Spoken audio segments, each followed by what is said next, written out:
Today we are going to embark on a journey into a happier and healthier future. But first, we always must check our rearview mirror to make sure that it's safe to proceed.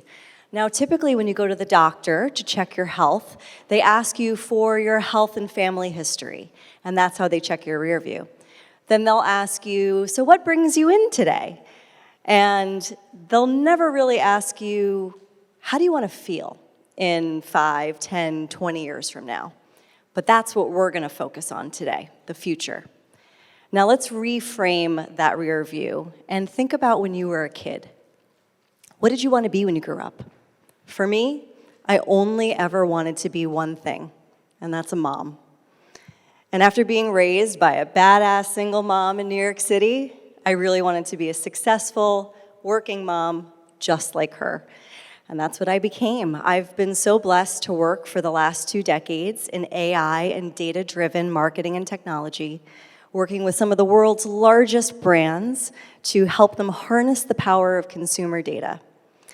And at a high point in my career, when I was really knocking it out of the park, I had 2 kids at home, 2 baby girls, and I was 7 months pregnant, married, when a traumatic accident happened, an accident that would set my life on a totally different journey into my health.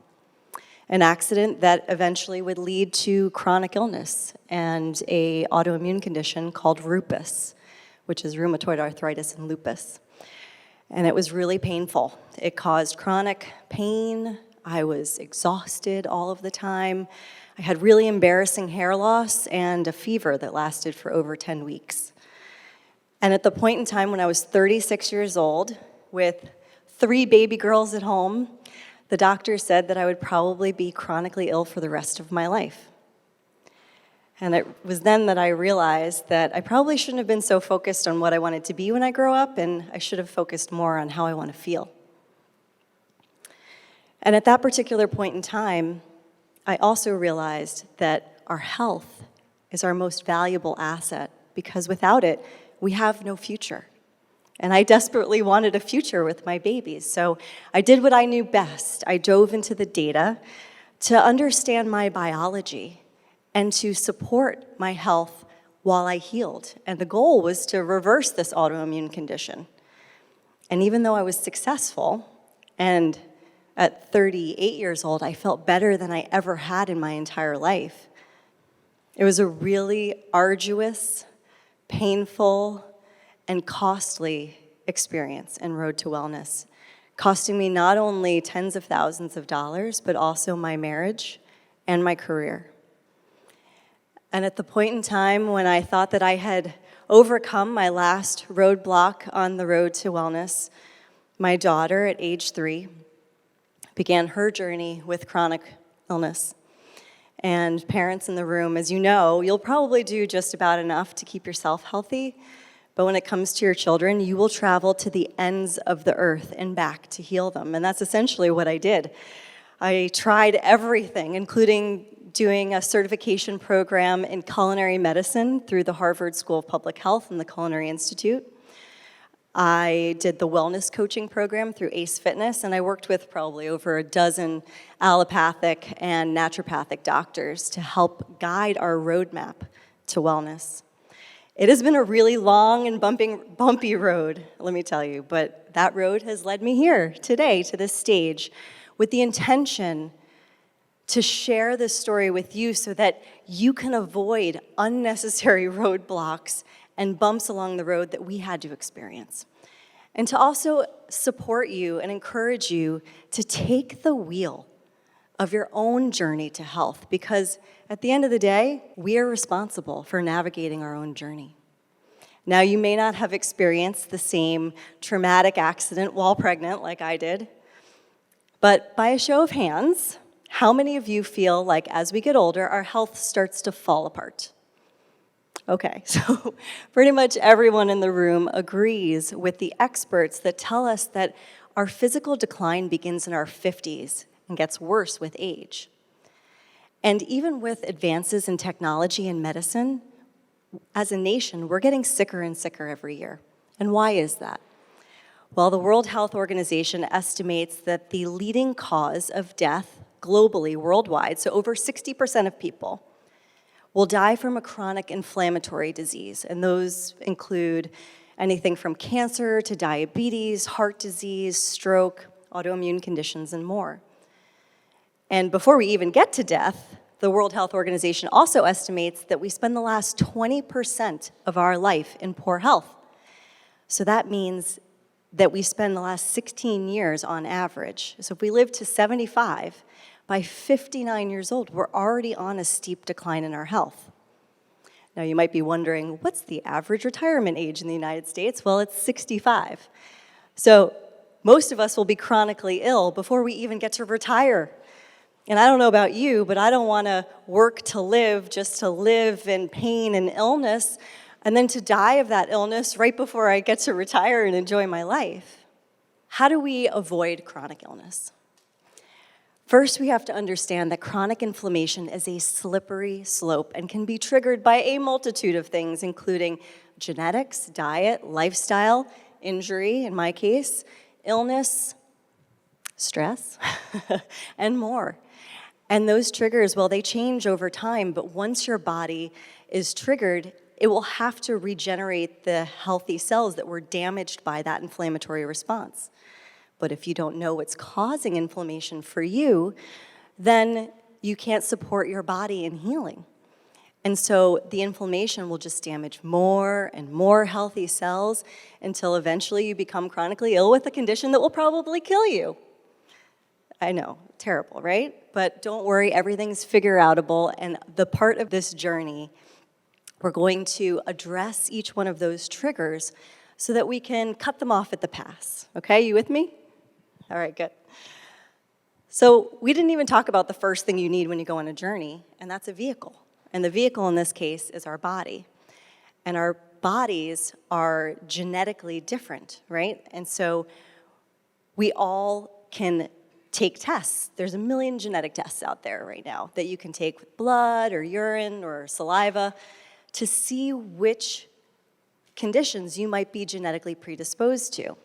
And once you figure that out, not only can you map those out on your roadmap and hopefully avoid those chronic conditions later in life, but you can also figure out what type of fuel you need in your car, because as we all know, we are what we eat, and the right food or fuel is really vitally important. Now, when I went through my healing journey, my doctor put me on a food elimination diet, and I don't know if any of you have ever done this, but I had to remove like literally everything from my diet, from gluten to dairy to sugar to oils, nightshades, which I didn't even know what that was until I had to remove them, legumes, nuts, pretty much everything from my diet. And it was really awful. It was an awful 3 months of removing all of these foods from my diet. And what did it do? It caused me to break down. I was so stressed out. I didn't know what to eat. And stress and anxiety is an inflammation trigger. So it's kind of like I was just driving around in circles, chasing my inflammatory triggers until I nearly ran out of gas and just gave up. But luckily for you, there's a food inflammation test that can tell you with precise accuracy what specific foods are causing an inflammatory trigger for you. Now, even healthy foods, like fruits and veggies, can cause an inflammatory trigger for you. Once you identify exactly what foods, you only have to take those out. You don't have to do those complicated elimination diets. So much easier, right? This was really helpful, actually, when I was supporting my daughter through her health journey, because, again, parents in the room, you know, removing anything from your child's diet or making them eat something that's not pizza, pasta, chicken fingers, French fries, ice cream is nearly impossible. So once we knew how to best support her body with the right fuel, we were able to do that.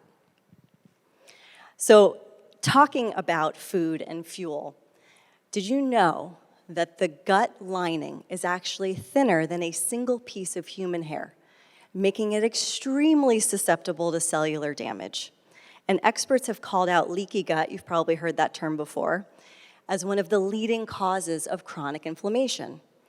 So this food inflammation test actually tests for 3 different indicators of leaky gut, which is pretty cool. So the other triggers are not bio-individual, and we don't have tests for them. So you can try to avoid stress, you can try to avoid illness and injury or toxins, but avoiding all of those things and trying to manage your health on your own can actually lead to more stress and more anxiety and trigger more inflammation until you inevitably come to a fork in the road. And typically when we come to this fork in the road, we see two options. The first option is make a huge change, right? Completely overhaul your diet and lifestyle. The second option, give up. Those are two really crappy options. I would like to propose a third option, which is to make small bio-individual changes over the course of a longer period. I believe that small hinges swing the big door to positive change and that you don't have to change everything to change everything. Take my client Anthony, for example. He came to me at 50 years old, terrified that his health and family history would lead to an early death. He had made a big change. He got gastric bypass surgery, and yes, he lost over 100 pounds in the first year, but he wasn't able to keep off the weight. And so he ended up regaining a lot of the weight, and he had a lot of comorbidities that went along with it that were leading him towards chronic inflammatory disease. His doctor at that particular point said, you gotta get your act together, you gotta get your diet and your lifestyle together and exercise more. So he hired a nutritionist to help him. He hired a personal trainer, and after months of trying to follow complex and costly meal and exercise plans, what happened? He gave up. It was too much. And at that point in time, when Anthony came to me, he didn't need another confusing, costly, arduous process. He needed to find the right bio-individual path and make some small changes for sustainable transformations. And that's essentially what we did. So I worked with Anthony and his doctor to gather data. That's the first step. What did we find? Well, Anthony was genetically predisposed to higher levels of toxicity, and so he needed to make some simple small changes, like increasing his water intake, and also maybe removing some of the toxic food and beverages that he was consuming. Then, obviously, Anthony is Italian, and he loves to eat. Actually, he jokes a lot. He says, Lindsay, I don't eat, I dine. So we could not put this poor man through a food elimination diet. There was no chance we were going to do that. So we did the food inflammation test, and we figured out which foods were triggering inflammation for him, and we simply removed those foods for a time to allow his body to heal. Now, Anthony also had two indicators of leaky gut, both candida and zonulin. And so we just had to include a really great probiotic in his daily supplement routine.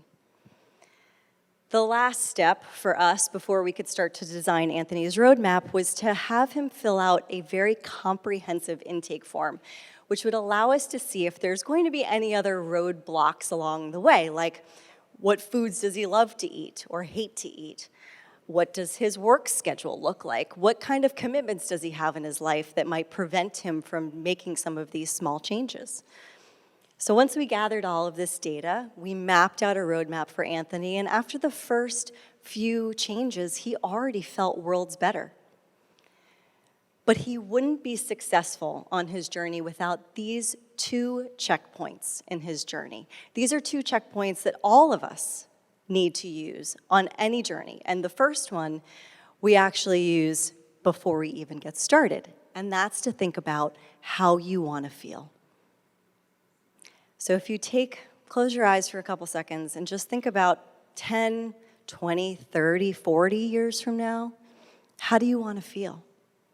What does your life look like? What does your health look like? Get really clear on how you want to feel. And then the second checkpoint, I want you to do this every morning. Think about why. Why do you want to feel this way? For Anthony, his why was so that he could be healthy enough to be around for his kids and his grandkids and maybe even his great-grandkids, who knows? For me, my why is obviously to continue to feel good and have energy and longevity for my girls so that I can support my daughter on her road to wellness, which she's still on. But it's also to help others like you guys, to help you gather your bio-individual data and map out your roadmap to optimal health. Because you don't have to change everything to change everything. Small hinges can swing the big door to a better, brighter, happier, healthier future than we ever imagined possible. Thank you so much.